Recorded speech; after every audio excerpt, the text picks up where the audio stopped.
नमस्कार दोस्तों, स्वागत है आप सभी लोगों का हमारे चैनल ट्रेडिंग विद अतुल में। आज हम बात करने वाले हैं जेपी पावर लिमिटेड के बारे में। जैसे गाइस, जेपी पावर लगातार यहाँ पे करीबन 2 महीने हो गए, 2 महीने से ज़्यादा मोमेंटम नहीं है और ज़्यादातर नीचे की तरफ ही लेवल देखने को मिल रहे हैं। क्योंकि अगर हम बात करें ओवरऑल मार्केट की, तो ओवरऑल मार्केट भी अच्छा नहीं था, जिसकी वजह से यहाँ भी प्रेशर देखने को मिल रहा था। बट अब क्या है गाइस, कल है यहाँ पे 9 मई और कल आने वाली है इसकी अर्निंग, Q4 की अर्निंग। तो कल है एक बहुत बड़ा दिन। तो वो भी अर्निंग आएगी आपकी 3:30 बजे के बाद। अगर उसके पहले हमें पोजीशन लेनी है या उसके पहले यहाँ से बेच के निकलना है, तो ये अभी हम डिस्कस करेंगे। साथ ही यहाँ पे गाइस, गवर्नमेंट रिन्यूएबल सेक्टर के ऊपर काफ़ी ज़्यादा फोकस कर रही है, जिसमें जेपी पावर भी, वैसे तो इनका काम अच्छा है, मतलब हाइड्रो प्रोजेक्ट का है तो जिसमें कोई पॉल्यूशन नहीं होता है। बट जो दूसरी कंपनियों के लिए थोड़ा नेगेटिव। बट एक बात है गाइस कि यहाँ पे हाइड्रो प्रोजेक्ट के लिए भी पानी की बहुत ज़रूरत पड़ती है, और जो कि पानी धीरे धीरे करके वाटर लेवल कम हो रहा है, तो इससे इम्पैक्ट यहाँ पड़ेगा। तो ये कंपनी भी धीरे धीरे करके रिन्यूएबल सेक्टर की तरफ बढ़ती हुई देखी जा रही है। तो चलिए गाइस, शुरू करते हैं हम अपना वीडियो। साथ ही गाइस, अगर आप लोग हमारे चैनल पे न्यू हैं तो हमारे चैनल को सब्सक्राइब करें, लाइक करें, साथ ही बेल आइकन दबाना ना भूलें, जिससे गाइस हम जो भी लेटेस्ट वीडियो लेके आएँ वो आप तक सबसे पहले पहुंचे और आप उसका बेनिफिट उठा पाएँ। केरला गवर्नमेंट की तरफ से एक बड़ी अनाउंसमेंट निकल के आई है, वो भी ग्रीन एनर्जी से रिलेटेड। अब यहाँ पे इन्होंने क्या अनाउंसमेंट करी हुई है, वो ये चाहते हैं कि यहाँ पे रिटेल इन्वेस्टर और बड़ी बड़ी कंपनियां यहाँ पे ग्रीन एनर्जी को यूज करें, उसके लिए नई गाइडलाइन बनाई गई है, जिसमें बहुत सारी सब्सिडी और बहुत सारा आपको बेनिफिट देखने को मिल सकता है। जिसमें ये बताया जा रहा है कि Kerala state electricity regulation commission, इन्होंने क्या किया है कि ये एक प्रपोजल सबमिट कर दिया गया है green energy tariff of consumer के ऊपर, जो कि यहाँ पे जिसको लगता है कि हम यहाँ पे स्विच करना चाहते हैं ग्रीन एनर्जी के ऊपर, तो यहाँ पे वो स्विच कर सकते हैं। और जिसमें fresh relaxation announce by centre as per the green energy open access rules. So कि यहाँ पे अगर आप यहाँ पे ग्रीन एनर्जी के ऊपर स्विच करते हैं, तो सेंट्रल ने जो यहाँ पे अपना कुछ गाइडलाइन अनाउंस करी थी रिलैक्सेशन के ऊपर, उसको बेनिफिट आपको मिल सकता है। और जिसमें यहाँ पे चार्जेस भी अभी यहाँ पे प्रपोज्ड किए गए हैं 2.54 पर यूनिट के हिसाब से। और ये एक नई जो गाइडलाइन है यहाँ पे 2022 और 2023 के लिए जारी कर दी गई है। और इसके अलावा यहाँ पे जो उनके जो टैरिफ के जो चार्जेस बढ़ेंगे, वो एनुअली ही रिवाइज्ड होंगे। एक यहाँ पे बड़ी रिसर्च की गई है, इस रिसर्च में बात ये निकल के आई है कि 15 gigawatt renewable energy capacity in 2023, मतलब मल्टीपल टेंडर निकल रहे हैं। मार्च के महीने में निकले थे, अप्रैल के महीने भी निकले हुए, काफ़ी ज़बरदस्त यहाँ पे रिन्यूएबल सेक्टर में यहाँ पे प्रोजेक्ट आ रहे हैं। अब क्या है गाइस कि यहाँ पे JMK एक बड़ी कंपनी है जो कि रिसर्च करती है मार्केट के ऊपर। तो यहाँ पे अभी रिसेंटली इन्होंने मंथली रिपोर्ट जारी करी हुई है रिन्यूएबल सेक्टर के ऊपर। यहाँ पे करीबन 20 न्यू प्रोजेक्ट टेंडर किए गए हैं, जो कि जिनकी कैपेसिटी है 4,809 मेगावाट, जो कि यहाँ पे मार्च के महीने में इशू किए गए थे, मार्च 2023 में। और जो कि यहाँ पे 9,000 MWH एनर्जी स्टोरेज सिस्टम भी यहाँ पे जारी किए गए हैं। क्योंकि रिन्यूएबल सेक्टर में क्या है कि इलेक्ट्रिसिटी जनरेट होती है, बट स्टोर करने के लिए भी यहाँ पे हमें काम करना पड़ता है, उसके लिए इंस्ट्रूमेंट बनाने पड़ते हैं। साथ ही अप्रैल के महीने में 4,950 मेगावाट रीटेंडर किए गए थे। और जो कि यहाँ पे लगातार सोलर एनर्जी, विंड एनर्जी और यहाँ पे ग्रीन एनर्जी के ऊपर काफ़ी सारे प्रोजेक्ट आ रहे हैं इस समय। साथ ही क्या है कि हम जो विंड टरबाइन होता है, विंड टरबाइन के लिए काफ़ी ज़्यादा स्पेस चाहिए होता है। सोलर जो पैनल लगते हैं उनके लिए काफ़ी ज़्यादा स्पेस चाहिए होता है। ये ज़रूर है कि इनसे हम अपना जो जीरो कार्बन टारगेट है वो अचीव कर पाएंगे। बट क्या है गाइस कि इन सबको लगाने के लिए स्पेस की बहुत ज़्यादा ज़रूरत है, और अगर स्पेस नहीं है तो फिर हम इनको कहाँ लगाएं। मेन दिक्कत यहाँ पे बस ये निकल के आ रही है। क्योंकि इस पे जैसे राजस्थान साइड जहाँ पे, वहाँ लगाई जा सकती है, काफ़ी हद तक समुद्र में भी लगाई जा सकती है। बट क्या है कि जो मिड जो इंडिया है वहाँ पे स्पेस ही नहीं है, तो वहाँ पे ये एक सबसे बड़ी प्रॉब्लम निकल के आ रही है। तो गाइज, जैसे कि अभी हम बात कर रहे थे Q4 की डेट हो गई है फाइनल। तो यहाँ पे 9 मई 2023 को कंपनी के आएंगे अर्निंग, वो भी आफ्टर 3:30 मतलब मार्केट क्लोज होने के बाद। सो गाइस, अगर आप लोग चाहते हैं सबसे पहले रिजल्ट पाना तो हमारे चैनल को सब्सक्राइब जरूर करिएगा।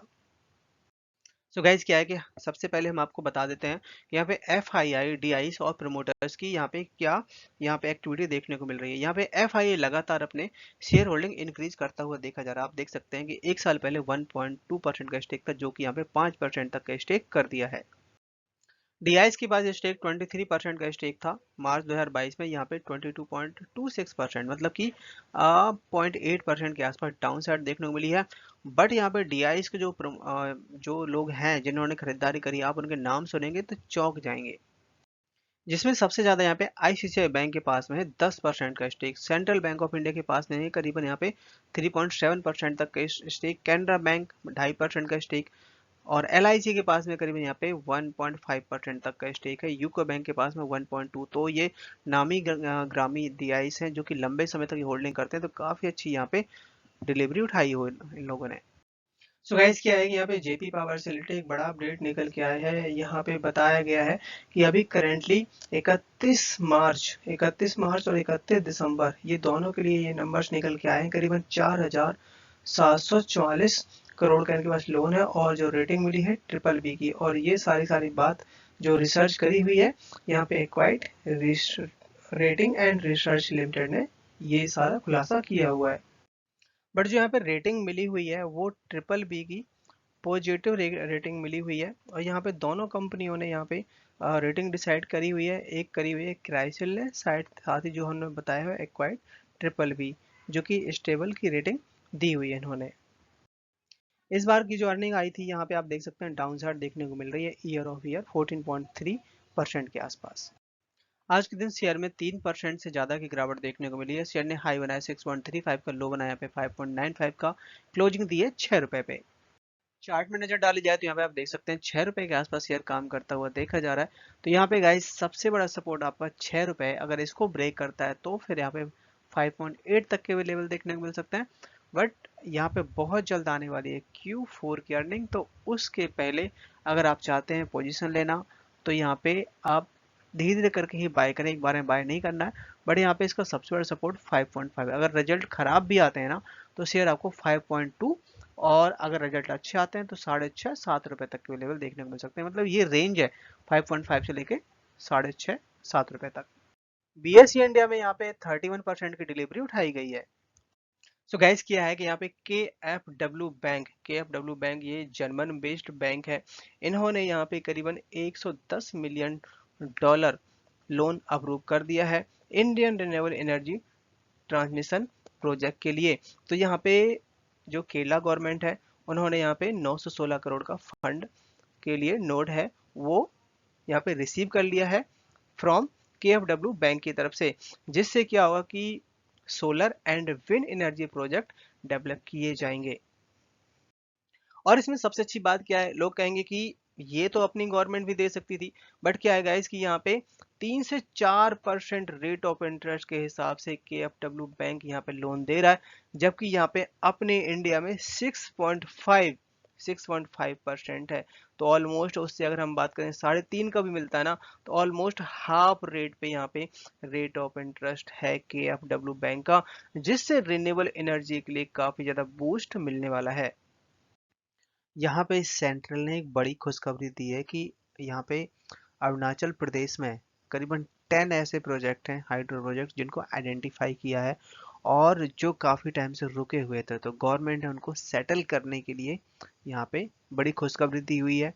और चलिए तो गाइस इसको न्यूज़ को डिटेल में समझते हैं।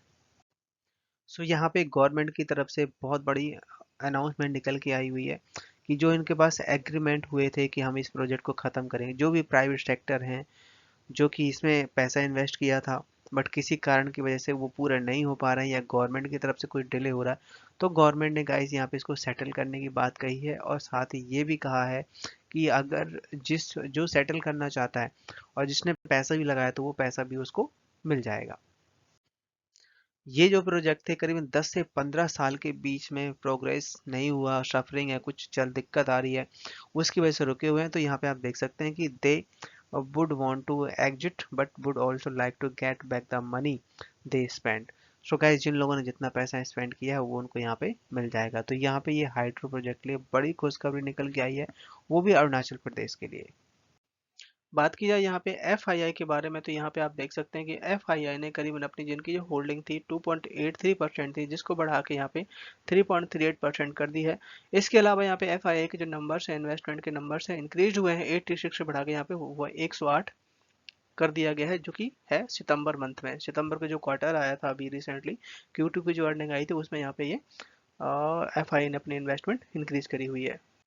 सो गाइस जिस हिसाब से मार्केट में गिरावट देखने को मिल रही है, उस हिसाब से यहाँ पे वॉल्यूम कभी काफ़ी ज़बरदस्त देखा जा रहा है। करीबन 10 करोड़ का वॉल्यूम था, और यस्टरडे के दिन 16 करोड़ का, और 1 वीक का देखें तो 14 करोड़ का वॉल्यूम देखने को मिला हुआ है।